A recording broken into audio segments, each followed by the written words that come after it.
মতি হয়েছে এমনকি সপ্তাহে সুদ, এক মাসে সুদ, কারেন্ট সুদ, 24 ঘন্টার সুদ আছে না?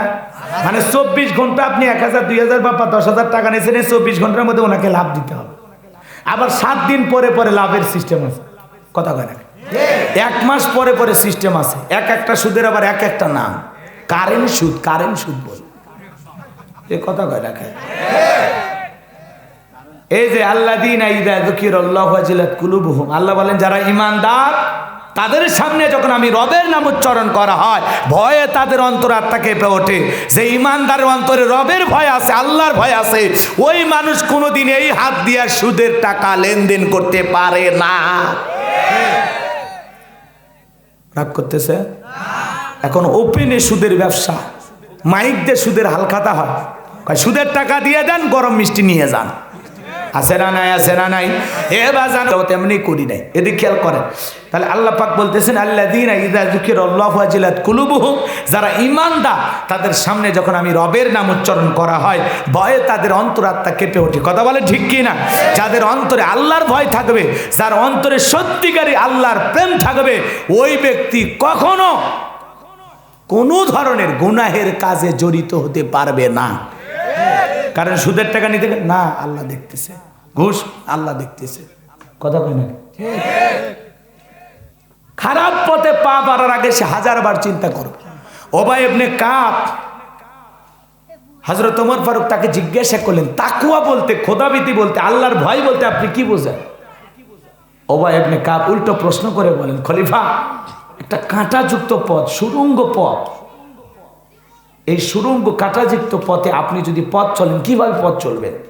পুরো পথটাই কাঁটাই মোড়ানো, বিছানো, তাহলে কিভাবে পথ চলবেন? হযরত ওমর ফারুক বলেন আমি দেহর কাপড়টাকে আঁটো সাঁটো করে এমনভাবে নিয়ে পা ফেলবো যাতে কাঁটা আমার পায়ে না পড়ে, পোশাকের কোথাও যেন না লাগে। কথা বোঝেন না? আমি হিসাব নিকাশ করে দেখে শুনে দেহের কাপড়কে আঁটো সাঁটো করে নিয়ে খুব টিপ টিপ করে পথ চলে পথটা অতিক্রম করবো। উবাই ইবনে কাব বলেন খলিফা এর নামই হলো তাকওয়া। সুবহানাল্লাহ। এ ভাই, গুনাহের কাঁটা চতুর্দিকে ছড়ানো আছে, সুদের কাঁটা, ঘুষের কাঁটা, জিনার কাঁটা, বেপরদার কাঁটা, কথা কয় না কেন?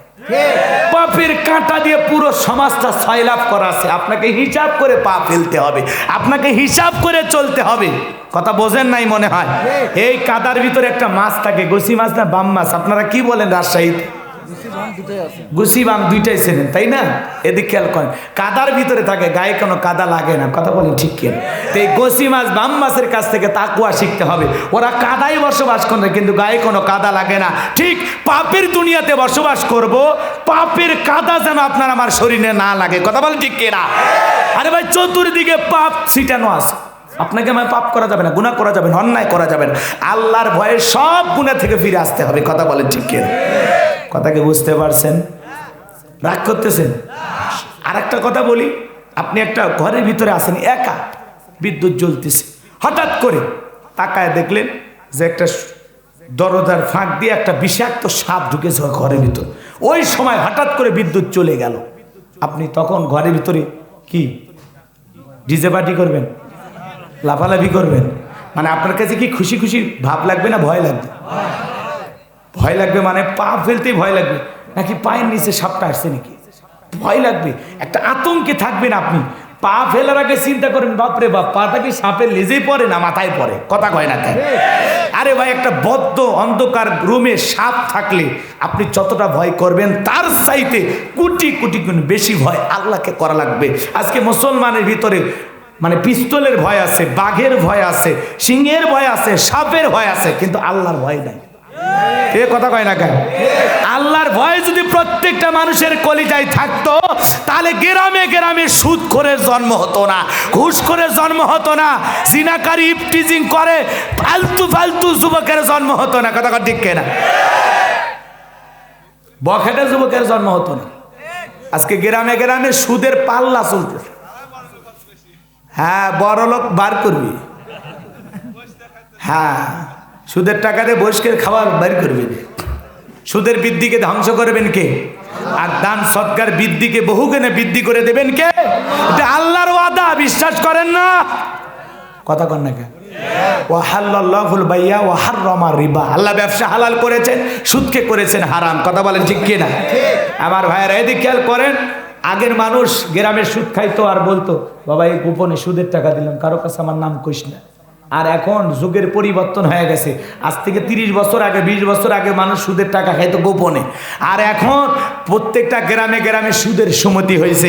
এমনকি সপ্তাহে সুদ, এক মাসে সুদ, কারেন্ট সুদ, 24 ঘন্টার সুদ আছে না?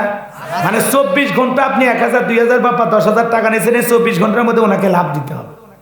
আবার 7 দিন পরে পরে লাভের সিস্টেম আছে। কথা কয় না? 1 মাস পরে পরে সিস্টেম আছে। একটা সুদের আবার একটা নাম, কারেন্ট সুদ। কারেন্ট সুদ বল, এই কথা কয় না? এই যে আল্লাযীনা ইযা যুকিরাল্লাহু ওয়াজিলাত কুলুবুহুম, আল্লাহ বলেন যারা ঈমানদার তাদের সামনে যখন আমি রবের নাম উচ্চারণ করা হয়, ভয়ে তাদের অন্তরাত্মা কেঁপে ওঠে। যে ঈমানদারের অন্তরে রবের ভয় আছে, আল্লাহর ভয় আছে, ওই মানুষ কোনোদিন এই হাত দিয়ে সুদের টাকা লেনদেন করতে পারে না। রাগ করতেছে? এখন ওপেনে সুদের ব্যবসা, মাইক দিয়ে সুদের হালখাতা হয়, সুদের টাকা দিয়ে দেন, গরম মিষ্টি নিয়ে যান। আছে না নাই? আছে না নাই? এবার জানবো আমার লম্বা হবে, আমি লম্বা করব না। যে কথা বলতে চাচ্ছিলাম, তাহলে 1 নাম্বার অন্তরে থাকা লাগবে আল্লাহর ভয়। যারা ঈমানদার তাদের অন্তরে আল্লাহর ভয় থাকবে, আর যার অন্তরে আল্লাহর ভয় থাকবে সে খাদ্যে ভেজাল দেবে না, ওজনে কম দেবে না। বাজারে সিন্ডিকেট তৈরি করে মাল মজুদ রাইখা প্রতিদিন জিনিসের দাম বাড়াবে না। 40 টাকার চিনি 120 টাকা খাওয়াইলা, 90 টাকার সয়াবিন 200 টাকায় খাওয়াইলা। তোমরা যারা বাজারে সিন্ডিকেট তৈরি কইরা সাধারণ মানুষের উপরে জুলুম কইরা প্রত্যেক দিন 5-10 টাকা কইরা দ্রব্যমূল্যের ঊর্ধ্বগতি কইরা বাজারে আগুন লাগায়া গরিবের কাছ থেকে টাকা চুষে খেয়েছো, প্রত্যেকটা টাকার জবাব একদিন আল্লাহর কাছে দেওয়া লাগবে। কথা কয় না কে? খাদ্যে ভেজাল দেয়, ওজনে কম দেয়, নেওয়ার সময় বেশি নেয়, দেওয়ার সময় কম দেয়, এরকম লোক আছে না নাই? কথা বোঝেন না মনে হয়? চাল ওর ভিতরে 10 কেজি পাথর মিশাইয়া দেয়, আছে না নাই? দুধে পানি মিশাই খাদ্যে ভেজাল দেয়, জমির আল ঠেলে। কথা কন না? জমির আল কাটে কাটে এমন চিকন করে মনে হয় ফুলসি রাত, এরকম মুরব্বী আছে না নাই? 3 বার হজ করে আসছে, তারপরে মাথায় টুপি দিয়ে এমন কাটায়, এমন কায়দায় জমির আল কেটে চিকন করে, মনে হয় কাটিং মাস্টারের দায়িত্ব নিয়েছে। আপনাদের এলাকায় মনে হয় নাই? মনে রাখবেন, যারা 1 বিঘা জমি জোর করে দখল করবে, কঠিন কিয়ামতের ময়দানে 7 তবক জমিন গলায় বেরি বানায় আল্লাহ ঝুলা দেবে, লাগে কত নি। কথা কয় না? রাগ করতেছেন মনে হয়? তাহলে ঈমানদার, আমি শুধু এই যে না না বলতেছি, আপনারা মনে হয় ভাবতেছেন যারা গোস্ত বিক্রি করে এরাও ভেজাল দেয়, যারা মুদি দোকানদার আছে এরাও মাঝে মাঝে ভেজাল দেয়। কথা কয় না? হ্যাঁ, ভেজাল চতুর্দিকে আছে না নাই বাজান? আছে না নাই? নাই। যৌতুকের টাকা জোর গলায় যে বলো, তোমার একটু লজ্জা কর নাই? কাপুরুষ, শ্বশুর বাড়ির টাকার দিকে লোভ করো কেন? একটা জ্যান্ত মেয়ে 18 বছর 16 বছর লালন পালন করে তোমার হাতে কলিজা ছিঁড়ে দিচ্ছে রে। কথা বলে কত কষ্ট করে লালন পালন করেছে, 18-20 বছর বাবা মা, সেই একটা জ্যান্ত মানুষ যাকে এতদিন লালন পালন করেছে, চেনা নাই জানা নাই, তুমি একটা অপরিচিত ছেলে তোমার হাতে তুলে দিচ্ছে। মা বাবার কলিজায় কি যে কষ্ট হচ্ছে এটা তুমি বোঝো না, তার উপর আবার যৌতুকের দাবি করো। লজ্জা হওয়া উচিত। কথা কয় না কে? ওই যৌতুকের টাকা না খায় বাথরুমে কিছু জিনিস আছে, খাইয়ে নি, খাইবা? মুসলমান এর সে আর কি কবে? কথা ঠিক চাচা? আচ্ছা, মন খারাপ করতেছেন নাকি আপনারা? আমরা যৌতুক নিয়ে বিয়ে করিনি, আমরা বেঁচে নাই। হ্যাঁ, শ্বশুর বাড়ি যে 1 টাকা নেইনি, উল্টে আরো দিছি। কথা কয় না? হ্যাঁ, 1 লাখ টাকা গিন আল্লাহ বরকত দিচ্ছে। কথা কয় না কে? স্ত্রীকে মহারানা দিলে ক্ষতি নাই, লাভ। কারণ মেয়ে মানুষের কাছে টাকা গেলে মনে করেন, আপনি মনে করেন ওটা একটা জায়গায় টাকাটা ফিক্সড করে রাখছেন, ও খালি জমা হবে, বৃদ্ধি হবে। কথা কানে মেয়ে মানুষ টাকা সহজে খরচ করতে চায় না, কথা বলে ঠিক না? খালি যদি বলেন এই টাকা তোমার, ওরে বাবা, ও টাকাতে আর হাত দিতে দেবেন, আছে না? না, এই জন্য স্ত্রীকে আপনি ওই টাকা দিচ্ছেন মানে আপনি বিপদে পড়েন, ওটাই স্ত্রীর মহরানা, হক দাবি, ঠিক আছে, কিন্তু বলা যায় না ওই 1-2 লাখ টাকা আপনার স্ত্রী নাড়াচাড়া করে গরু ছাগল লালন পালন কইরা দেখা যাচ্ছে আপনার স্ত্রী 2-4-10 লাখ টাকার মালিক হয়ে যাচ্ছে, তাদের স্বামীর জন্য ভালো না খারাপ? আপনার ছেলে মেয়ের উপকার আছে না নাই? কথা কয় না? আপনি ধান্দা করতেছেন, ব্যবসা বাণিজ্য করতেছেন, আপনার উদ্দেশ্য ছেলে মেয়ের ভবিষ্যৎ, তার হাতে 2 লাখ জমায় দেন মোহর, দেখেন ও 2 লাখ টাকা কয় লাখ বানাই, আপনি ঠিক হবেন না। কথা ঠিক কিনা? আমার ভাইরা, এর জন্য আল্লাহর ভয় যদি অন্তরে থাকে, তারা সুদ খাবে না, ঘুষ খাবে না, জিনা ব্যভিচারী করবে না, পিতা মাতাকে কষ্ট দেবে না, স্ত্রীকে কষ্ট দেবে না, সন্তানের হক নষ্ট করবে না, ছোট ভাই বড় ভাইকে ঠকাবে না, খাদ্যে ভেজাল দেবে না, ওজনে কম দেবে না। আল্লাহর ভয় যদি কারো অন্তরে থাকে, সে আল্লাহর ভয়ে সকল গুনাহ থেকে বেঁচে থাকবে। আল্লাহ বোঝার তৌফিক দান করুক, জোরে বলেন আমিন। 2 নাম্বার, অসাবিরিনা আলা মা আসাবাহুম। আল্লাহু আকবার। আমার আল্লাহ রাব্বুল আলামিন বলেন, যারা বিপদ মুসিবতে ধৈর্য ধারণ করে, সবর করে, বিপদ মুসিবত আসলে কি করা লাগবে? সবর করা লাগবে, ধৈর্য ধারণ করা লাগবে। কথা বলেন ঠিক কি না? রাগ করতেছেন মনে হয়। ওয়াসবিরিন আলা মা আসাবাহুম, বিপদ আপদ মুসিবত আসলে সবর করা লাগবে, ধৈর্য ধারণ করা লাগবে। মুমিন বিপদে ভেঙে পড়বে না। ধৈর্যশীল বান্দাদেরকে ভালোবাসেন কে? ইন্নাল্লাহা মা'আস সাবিরিন। আমার আল্লাহ বলেন, নিশ্চয় যারা সবরকারী ধৈর্যশীল বান্দা, আমি আল্লাহ তাদেরকে ভালোবাসি, পছন্দ করি। বলেন সুবহানাল্লাহ। এই জন্য বাজানো গো, আমার সবর করতে হবে, ধৈর্য ধারণ করতে হবে। ছোট ছোট বিপদেই ভেঙে পড়লে হবে না। কতটা সবরকারী বান্দা হওয়া লাগবে, কতটা ধৈর্যশীল বান্দা হওয়া লাগবে জানেন? হযরতে আইয়ুব আলাইহিস সালাম, আল্লাহর একজন পয়গাম্বার, কতটা সবর করেছিলেন, কতটা ধৈর্য ধারণ করেছিলেন। আমি কি সংক্ষিপ্ত সময় একটু বলে দেব, কষ্ট হবে না? কষ্ট হবে না? শয়তান একদিন আল্লাহকে বলে, আল্লাহ তোমার আইয়ুবকে তুমি ধন সম্পদ টাকা পয়সা দিয়েছো, এই জন্য আইয়ুব তোমার জিকির করে, যদি এগুলো কেড়ে নেওয়া হয় তাহলে আইয়ুব আর তোমার জিকির করবে না। আল্লাহ ডেকে বলে, শয়তান রে, আমার আইয়ুবের কাছে সব কেড়ে নিলেও আমার আইয়ুব আমার জিকির ছাড়বে না। সুবহানাল্লাহ। বলে আল্লাহ একটু পরীক্ষা করার অনুমতি দেন। এইবার আল্লাহ অনুমতি দিয়ে দিল। ফসলের জমি যা ছিল মাঠঘাটে ভরা, সব ফসল শেষ, একটু ফসল মাঠে নাই। মানুষের সুরেতে এসে বলে, আইয়ুব ফসলের জমি যা ছিল সব নষ্ট হয়ে গেছে, ফসল বইলা জমিন আর কিছু নাই। আইয়ুব আলাইহিস সালাম ডেকে বলে, যে আল্লাহ পাক এতদিন এই জমিনগুলো থেকে ফসল দিয়েছিল, সে আল্লাহর শুকরিয়া আমি মন খারাপ করি নাই, আমি আল্লাহর শুকরিয়া আদায় করে পড়তেছি আলহামদুলিল্লাহ। আর আমরা কি করি? 5 ওয়াক্ত নামাজ পড়ি, আর দোয়া করি, আল্লাহ জমিনের ধান পাইকা গেছে, কয়েকদিন পর কামলা দিয়ে কাটে বাড়িতে নিয়ে আসবো, আল্লাহ ঝড় বৃষ্টি বৈশাখী ঝড়ে জমির ধান তুমি ফালাইয়া দিও না। কিন্তু আপনি কামলা নেওয়ার 2 দিন আগে যখন বাতাসে জমির ধান হাইলে গেছে, ফজরের নামাজ পড়ে যা দেখে বৃষ্টি হয়েছে, কাল রাতে আজকে খবর কি দেখি, জমির আলে দাঁড়ায় যখন দেখে জমির ধানগুলো একটু পড়ে গেছে, টুপিটা খুলে, আল্লাহ এটা একটা কাম করলে, আছে না নাই? এ কথা কয় না, খে মন খারাপ করতেছেন মনে হয়। আমাদের সমাজে আছে না নাই? আরে ভাই, যেই জমি থেকে আল্লাহ পাক 1 বিঘায় 25 মন 30 মন ধান দিল, 2-1 মন বাতাসে ঝড়ে বা ঘূর্ণি ঝড়ে 2-1 মন জমিতে পইড়া যেতে পারে, কিন্তু আল্লাহ চাইলে পরের বছর ওই জমিতে আরো 2 মন বেশি দিতে পারে কিনা? আল্লাহ যতটুকু রিজেকে মেপেছেন ততটুকু আপনার বাড়িতে আসবেই। কথা কয় না কে? এই বিশ্বাস আপনার থাকা লাগবে যে রিজিকের মালিক আল্লাহ, উনি হলেন রাজ্জাক। কথা কয় না কে? ওয়ামা মিন দাব্বাতিন ফিল আরদি ইল্লা আলাল্লাহি রিজকুহা। আল্লাহ বলেন, পৃথিবীতে এমন কোন বিচরণশীল প্রাণী নাই যার রিজিকের ব্যবস্থা আমি আল্লাহ আসমান থেকে করি না। বলেন সুবহানাল্লাহ। তাহলে রিজিক দেবেন কে? তা আপনার আমার এত টেনশন কেন? কথাকে বোঝা গেল? তার মানে কি, ফসলের যদি একটু ক্ষতি হয় আপনি আমি হতাশাগ্রস্ত হব না, ভেঙে পড়ব না, কোনো কুরুচিপূর্ণ মন্তব্য করব না, কারণ আল্লাহ আপনাকে আমাকে কি করে? পরীক্ষা করে। ওয়ালা নাবলুওয়ান্নাকুম বিশাইইম মিনাল খাউফি ওয়াল জু'i ওয়া নাখসিম মিনাল আমওয়ালি ওয়াল আনফুসি ওয়াত থামারাত ওয়া বাশশিরিস সাবিরিন। আমার আল্লাহ বলেন আমি তোমাদেরকে পরীক্ষা করব ভয়ের দ্বারা, ক্ষুধার দ্বারা, জানের ক্ষতি, মালের ক্ষতি, সম্পদের ক্ষতি, সন্তানাদির ক্ষতি, সমস্ত ক্ষতি দিয়ে আমি আল্লাহ পরীক্ষা করব। যারা ধৈর্য ধারণ করবে, সবর করবে, তাদের জন্যই সুসংবাদ। সুবহানাল্লাহ বলেন। আল্লাহ সব কিছু দিয়ে পরীক্ষা করবেন। ব্যবসার সময় ভালো যাবে না, 1 মাস ব্যবসা ভালো যাবে, 10 দিন খারাপ যাবে, যেতে পারে।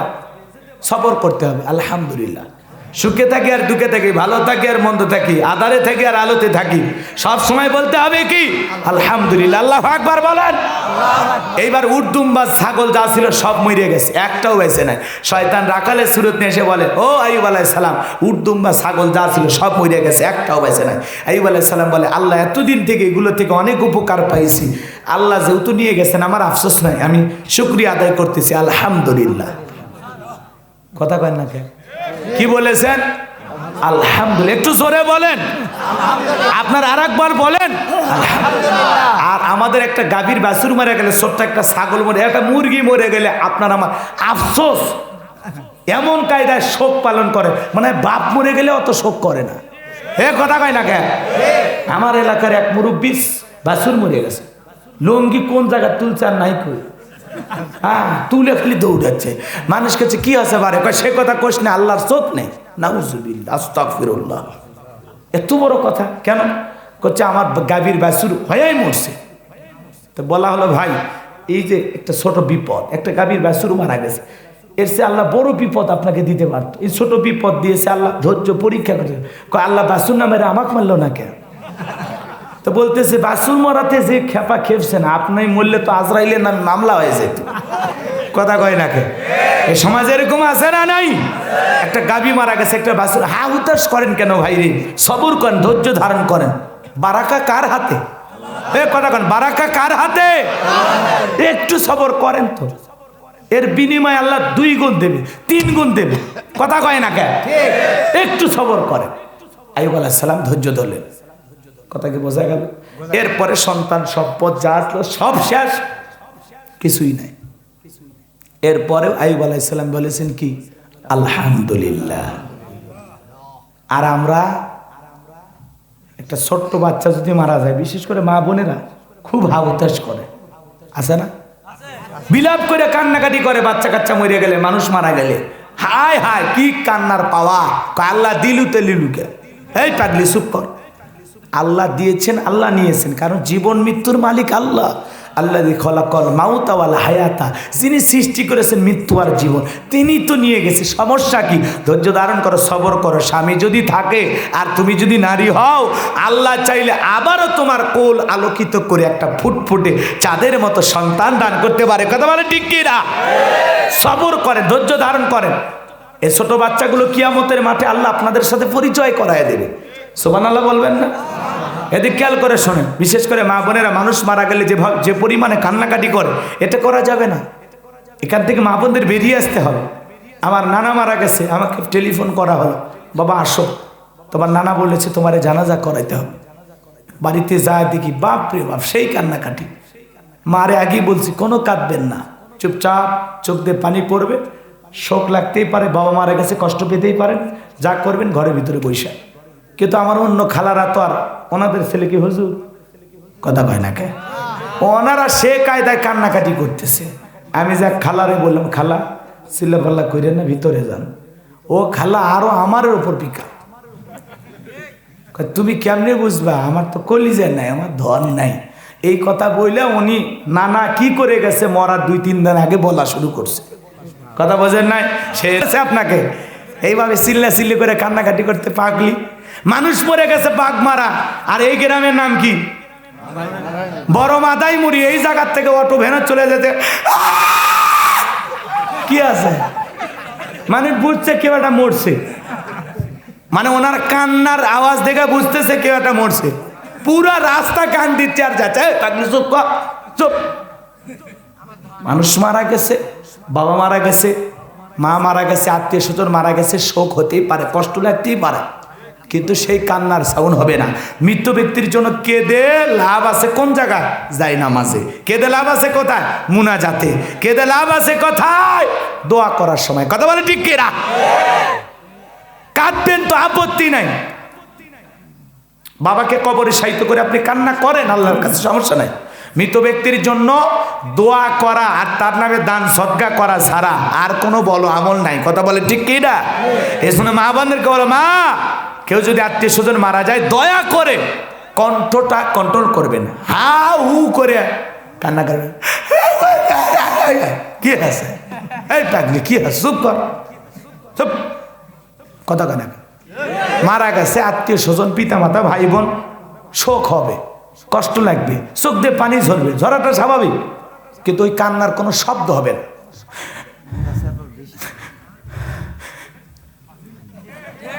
কথাকে বুঝতে পারছে? কোনো শব্দ না, খালি ফো ফো।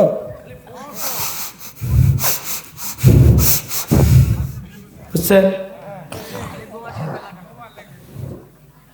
মা বোনদেরকে একটু কন্ট্রোলে রাখবেন, কারণ বিলাপ করে এই যে অনেক জায়গায় মা বোন কান্নাকাটি করে, পর্দাটাও ঠিক নাই।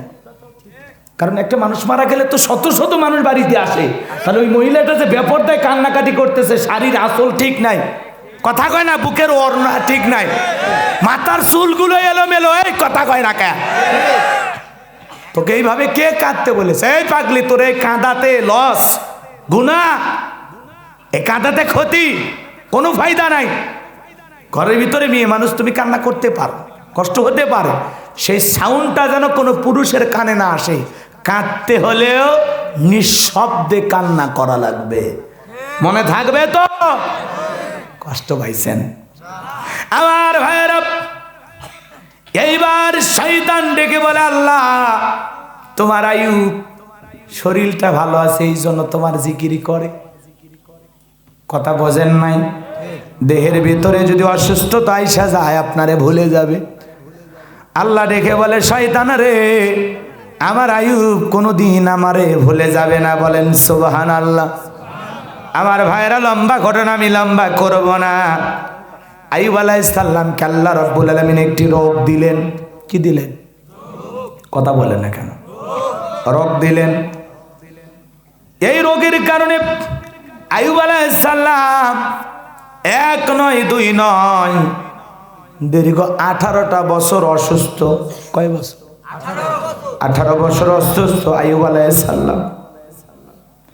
আমার ভাইরা, 18 বছর অসুস্থ, একটা দিন আল্লাহর কাছে কোনো কিছু বললেন না। কিন্তু এই জায়গায় মূল একটা বিষয় যেটা গুরুত্বপূর্ণ, আয়ুব আলাইহিস সালামের স্ত্রী, স্বামী আর স্ত্রীর কথা বলেছেন। একজন স্ত্রী তার স্বামীর জন্য কত দামি, আর স্বামী তার স্ত্রীর জন্য কত দামি। হুন্না লিবাসুল লাকুম ওয়া আনতুম লিবাসুল লাহুম। স্বামী স্ত্রীর জন্য, স্ত্রী স্বামীর জন্য আবরণ স্বরূপ, পোশাক স্বরূপ। কথা কয় না কেন? একে অপরের পোশাক স্বরূপ। ভালো করে বোঝার চেষ্টা করেন ও মা বোনেরা, শুনে যান। 18 বছর স্বামী অসুস্থ, রহিমা সুন্দরী ফেলায় গেল না, সুলাইমানকে দিলেন আল্লাহ। তক্তি তাকাব্বুরি আইয়ুব আলাইহিস সালামকে দান করেছিলেন আল্লাহ রহিমা সুন্দরী। মারহাবা কর। 18 বছর স্বামী অসুস্থ, ফেলাইয়া গেল না। এখন 18 বছর স্বামী অসুস্থ, এরপরেও স্বামীরে ফেলায় যায় নাই। স্বামীর প্রতি কতটা ভালোবাসা ছিল রহিমা সুন্দরী, চিন্তা করেন। আর বর্তমান যুগে কোনো স্বামী যদি 18 বছর অসুস্থ থাকে, ওই স্বামী সুস্থ হওয়ার পরে দেখবে তার বউ আর নাই, অন্য কারো ঘরে ঘর করতে গিয়া 18টা বাচ্চার মা হয়েছে। 18 বছর পর আপনি সুস্থ হয়ে বউ খুঁজে পাবেন? এখনকার যুগের মা বোনদের যে মেজাজ, কথা কয় না কে? রাগ করতেছেন মনে হয়। স্বামী একটু অসুস্থ হলে ওরা বিরক্ত হয়ে যায়। কথা বোঝেন নাই? সেবা করার মহিলা খুব কম। তবে রাজশাহীর মা বোনেরা ভালো, এরা স্বামী ভক্ত, খুব প্রতিভক্তি নারী, প্রতিভক্তি ছিলেন। আম্মা জান খাদিজাতুল কুবরা রাদিয়াল্লাহু তাআলা আনহা, নবীজি হীরা গুহায় থাকতেন, আহারে ধ্যান করতেন। কারে পাওয়ার আশা? কথা কয় না কে? এ বিশাল পাহাড়ের পথ পাড়ি দিয়ে আম্মা জান বিশ্ব নবীর জন্য খাবার নিয়ে যেতেন। বলেন সুবহানাল্লাহ। নবীজি সেজদায় পড়ে থাকতেন, আম্মা জান খাবার নিয়ে বসে থাকতেন। বিশ্ব নবী যখন সিজদা থেকে মাথা উঠাইতেন, আমার ভাইরা নামাজ শেষে তাকায় দেখতেন খাদিজাতুল কুবরা রাদিয়াল্লাহু তাআলা আনহা বিশ্ব নবীর জন্য খাবার নিয়ে বসে আছেন। সুবহানাল্লাহ। বিশ্ব নবী ডেকে বলে, খাদিজা আমার জন্য কষ্ট করে এই রোদে পুড়ে খাবার নিয়ে আসো, তোমার কি একটু খারাপ লাগে না? ডেকে বলে, স্বামী গো, কপাল গুনে আপনার মতো স্বামী পাইছি। আপনি সারাটা দিন না খেয়ে মালিকের ইবাদত করেন, আপনি না খেয়ে থাকবেন, আপনারে না খাওয়ায়া আমি কি ঘরে ভালো থাকতে পারি? বিশ্বনবীর আম্মা জান খাদিজাতুল কুবরার কপালে চুমু দিয়ে বলে, খাদিজা মক্কায় যখন আমার কেউ ছিল না আপন বলতে, তুমি আমারে আপন করে নিয়েছো, আমারে এত ভালোবাসা দিয়েছো, আমি তোমার ভালোবাসায় এতটা খুশি যা বলে শেষ করতে পারবো না। এই জন্য বিশ্বনবী বলেছেন, আমি যখন দিনের দাওয়াত দিতাম কাফির আমাকে পাথর মারতো, কষ্ট দিত, আমি যখন ঘরের ভিতরে প্রবেশ করতাম খাদিজা ঘরটাকে এমন ভাবে সুন্দর করে সাজায় রাখতো আর এত ভালোবাসা দিত, সারাটি দিনে কাফিরদের সমস্ত যন্ত্রণার কথা আমি খাদিজার ভালোবাসা পেয়ে ভুলে থাকতাম। সুবহানাল্লাহ। ও মা বোনেরা, স্বামী সারাদিন কষ্ট করে পরিশ্রম করে, মা ব্যবসা করুক, বাণিজ্য করুক, রিক্সা চালক, ভ্যান চালক হোক, ঘরের ভিতরে ঢুকে যদি স্বামী শান্তি পায়, এই সুখ হলো বড় সুখ। কথা বলেন না কেন? আপনি আসবে ভালো ব্যবহার করবেন, হেসে হেসে কথা বলবেন, স্বামী স্ত্রী একে অপরকে হেসে হেসে কথা বলাও সব। বলেন সুবহানাল্লাহ। শুধুমাত্র স্ত্রীদের কথা বললে হবে না, আপনাদের কথাও বলি। কোন স্বামী যদি তার স্ত্রীর মুখে 8 লোকমা খাবার তুলে দেয়, হে মুসলমান আল্লাহর গোলাম, স্ত্রীর মুখে যদি 1 লোকমা খাবার তুলে দেন, আল্লাহ রাস্তায় সদকা করলে যে সব, স্বামীর আমল নামায় আল্লাহ সেই সব লিখে দেয়। সুবহানাল্লাহ বলো। আম্মা জান খাদিজাতুল কুবরা পানি ঢেলে দিলেন, বিশ্বনবী হাত ধুলেন। ও মা শুনে যান, মা স্বামীর ভালোবাসা পেতে হলে কিছু টিপস শুনে যান, আর আপনারা বইয়ের ভালোবাসার জন্য কিছু টিপস দিয়ে যান। যেহেতু স্বামী স্ত্রী বিষয়ে একটু আলোচনা শুনতে চেয়েছেন, কষ্ট হচ্ছে আপনাদের, খারাপ করে লাগতেছে, এদিক শোনেন। আম্মা জান খাদিজাতুল কুবরা বিশ্বনবীর হাত মোবারকে পানি ঢেলে দিলেন, আর নবীজি হাত মোবারক ধোয়ার পরে জপার আটা নিয়া, আবার ভাইয়েরা রুটিটা নিয়া বিশ্বনবী 1 লোকমা নিয়া সর্বপ্রথম নিজের মুখে দিলেন না, দিলেন কার মুখে? স্ত্রীর মুখে। সুবহানাল্লাহ বলে। খাদিজাতুল কুবরা আবার প্লেট থেকে খাবার নিয়ে নবীজির মুখে দিলেন। সুবহানাল্লাহ বলেন। মুখে দেওয়ার আগে নবী একবার বলল, খাদিজা তুমি কি খাইছো? খাদিজা বলে, আমি কি কোনোদিন আপনারে না খাওয়াইয়া খাইছি? সুবহানাল্লাহ।